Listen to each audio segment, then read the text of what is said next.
좋은 아침입니다. 역대상 11장 10절에서 19절 말씀 보도록 하겠습니다. 10절 다윗에게 있는 용사의 우두머리는 이러하니라. 이 사람들이 온 이스라엘과 더불어 다윗을 힘껏 도와 나라를 얻게 하고 그를 세워 왕으로 삼았으니 이는 여호와께서 이스라엘에 대하여 이르신 말씀대로 함이었더라.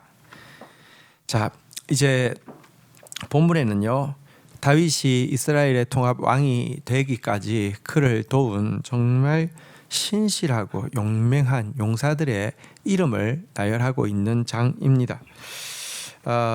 그런데 이들이 다윗을 힘써 도와 나라를 얻도록 했던 원동력이 무엇이냐, 그들의 헌신의 원동력이 무엇이냐, 말씀 때문이었다라고 이야기하고 있습니다.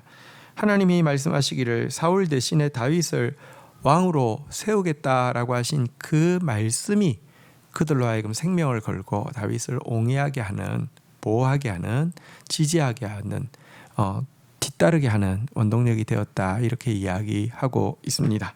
자, 이제 11절입니다. 다윗에게 있는 용사의 수요가 이러하니라. 학몬 사람의 아들 야수보암은 30명의 우두머리라. 그가 창을 들어 한꺼번에 300명을 죽였고, 12절 그 다음은 아호와 사람 도도의 아들 엘르아살이니 세 용사 중 하나니라. 13절 그가 바스담밈에서 다윗과 함께 있었더니 블레셋 사람들이 그곳에 모여와서 친히 거기에 보리가 많이 난 밭이 있더라. 백성들이 블레셋 사람 앞에서 도망하되 14절 그가 밭 가운데 서서 그 밭을 보호하여 블레셋 사람을 죽였으니 여호와께서 큰 구원으로 구원하심이었더라.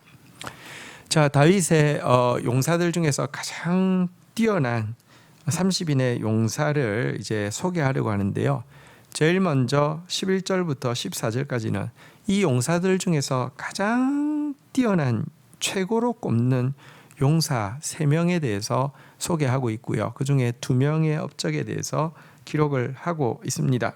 그 2명은 야소보암이라는 사람과 엘르아살이라는 사람입니다.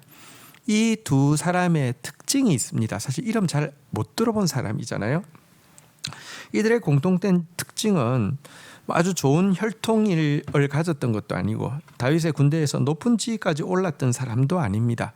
이 두 사람의 공통된 특징은 패색이 짙었던 이 싸움에서 그 전세를 역전시킨 대역전의 용사라는 점입니다. 그래서 이들을 사실은 높은 지위에 오르지는 않았지만 최고의 용사 3명에 꼽았다, 이렇게 이야기를 하고 있습니다. 오늘날도 우리가 이 세상을 바라보고 있으면요, 정말 죄와 사탄이 이 세상에서 압승을 하고 있는 것처럼 보입니다. 우상숭배와 거짓과 미움과 분열이 온 세계를 다스리고 있는 것처럼 보입니다. 하나님 나라가 과연 역전할 수 있을까, 반격할 수 있을까 두려운 것이 현실입니다. 하지만 정말 믿음의 용사란 오늘 본문의 야스보암과 엘르아살처럼 위대한 역전을 혼자 이 창으로 300명을 죽이던 야스보암, 혼자 이제 다 도망했을 때 혼자 밭 가운데 서서 침략자 블레셋을 다 물리친 바로 엘르아살과 같은 그런 사람이 될 수 있습니다. 이런 용사를 하나님은 최고의 용사라고 이야기를 하고 있습니다. 성경은 믿음의 한 사람이면 천을 감당한다라고 보장하고 있습니다. 우리가 하나님 앞에서 이런 결단으로 나아가면 하나님은 우리를 이와 같은 최고의 용사로 사용하실 수 있습니다. 자, 이제 15절입니다. 30 우두머리 중 3사람이 바위로 내려가서 아둘람 굴 다윗에게 이를 때에 블레셋 군대가 르바임 골짜기에 진쳤더라. 16절 그때 다윗은 산성에 있고 블레셋 사람의 진영은 베들레헴에 있는지라. 17절 다윗이 갈망하여 이르되 베들레헴 성문 곁 우물물을 누가 내게 마시게 할꼬 하매. 18절 이 3사람이 블레셋 사람들의 군대를 돌파하고 지나가서 베들레헴 성문 곁 우물물을 길어다가 다윗에게로 왔으나 다윗이 마시기를 기뻐하지 아니하고 그 물을 여호와께 부어드리고 19절입니다. 이르되 내 하나님이여 내가 결단코 이런 일을 하지 아니하리이다. 생명을 돌아보지 아니하고 갔던 이 사람들의 피를 어찌 마실 수 있으리까 하고 그들이 자기의 생명을 돌아보지 아니하고 이것을 가져왔으므로 그것을 마시기를 원하지 아니하니라. 새 용사가 이런 일을 행하였더라. 최고로 뛰어난 새 용사에 대해서 소개하고 나서 그 다음으로 뛰어난 새 용사를 이야기하고 있는데요. 이 용맹함은 한 사건을 통하여서 셋이 함께 나가서 이루어낸 일이었습니다. 예루살렘을 취한 다윗은 다음으로 블레셋에게 속해 있던 베들레헴을 취하기 위한 전쟁을 하고 있었는데요. 이 전쟁 과정 가운데 아직 취하지 못한 베들레헴 성문 곁 우물물을 누가 내게 마시게 할 거라고 단식할 때에 이 소리를 들은 세 사람이 여러분 즉각 나가서 블레셋 진영을 돌파하고 그 우물에서 물을 길어다가 다윗에게로 왔던 것입니다. 다윗은 그냥 그냥 목이 말라서 누가 나에게 저 물 좀 먹게 하겠느냐 한 것 아닙니다.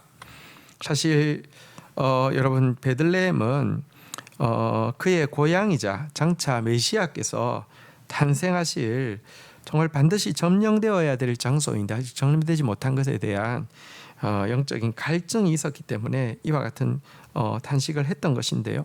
이 탄식 듣고 목숨을 걸고 가서 물을 떠온 세 명의 장수, 이들을 버금딸림으로 뛰어난 새 장수다 이렇게 소개를 하고 있습니다. 한편 이렇게 떠온 물을 받은 다윗은요, 그 물을 자신이 마시기를 기뻐하지 아니하고요. 그리고 이 물을 여호와의 제단에 부어 드리고 있습니다. 여러분, 우리가 리더가 된다 하더라도 부하의 헌신을 막 강요하고 또 부하의 헌신을 받는 것을 당연히 생각하는 사람이 있습니다. 다윗은 그런 사람이 아니었습니다. 그리고 생명을 아끼지 않고 또 온 이 소중한 물은 비록 자기가 왕이지만 자기가 받을 것이 아니라 자기가 예표하고 있고 베들레헴에서 태어나실 메시아가 받으심이 마땅하기 때문에 그 물을 여호와의 제단에 부어 제사 드리고 있는 모습을 보게 됩니다. 여러분, 그런 정말로 기름 부음 받은 자가 자기가 아니라 그리스도이심을 아는 사람이었고요.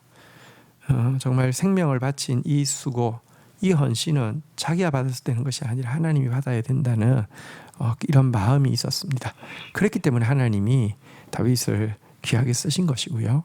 어쨌거나 또 다윗에게는 이와 같은 생명을 아끼지 않는 용사들이 함께할 수 있었던 것입니다. 주신 말씀 붙잡고 기도하며 나가도록 하겠습니다. 하나님, 다윗이 세워진 것은 홀로 인내하고 홀로 싸워 세워진 것이 아니라 목숨을 걸고 함께했던 30용사를 비롯한 정말 하나님의 사람들이 있었음을 고백합니다. 그리고 이들이 하나님의 말씀 때문에 다윗 곁을 떠나지 않고 다윗을 지지하고 옹립하고 또 보호하는 일을 했다는 것에서 또 다시 한번 깨달음을 얻습니다. 주여, 우리는 이익에 의해서 모이는 사람이 아니라 말씀에 의해서 모이는 사람 되어지게 하여 주시고 하나님의 뜻을 이루는 일을 위하여서 기꺼이 돕고 섬기는 이와 같은 용사의 자리에 또 우리가 있을 수 있도록 도와주시옵소서. 역전의 용사들을 최고의 용사로 뽑고 계신 하나님, 이 시대는 정말 사단에게 모든 것을 빼앗긴 것처럼 보이지만 아직 하나님의 위대한 승리가 폐기된 것이 아니며 지금도 하나님의 역전의 역사는 존재함을 고백합니다. 믿음으로 그런 역전의 역사를 일으키는 저희들이 되어질 수 있도록 은혜를 베풀어 주시옵소서. 또 다윗의 영적인 갈망을 간파하고 목숨을 걸고 물을 떠왔던 이런 소중한 용사들이 있었기 때문에 다윗 왕조가 크게 번성할 수 있었습니다. 하나님, 우리도 충성된 용사 되어지게 하여 주시옵소서. 그러나 다윗은 부하의 헌신을 당연하게 생각하고 부하의 피를 당연하게 생각하고 취하는 그런 자가 아니었음도 보게 됩니다. 하나님만이 그와 같은 헌신을 받으실 진실한 왕이요 진실한 메시아심을 고백하며 하나님 앞에 하나님의 제단 앞에 이 귀한 물을 붓고 있는 다윗의 모습 저희들도 본받게 하여 주시고 또 그렇게 하나님께 드린 헌신을 값 있게 만드는 그런 리더 되게 인도하여 주옵소서. 예수 그리스도의 이름으로 기도 올립니다. 아멘.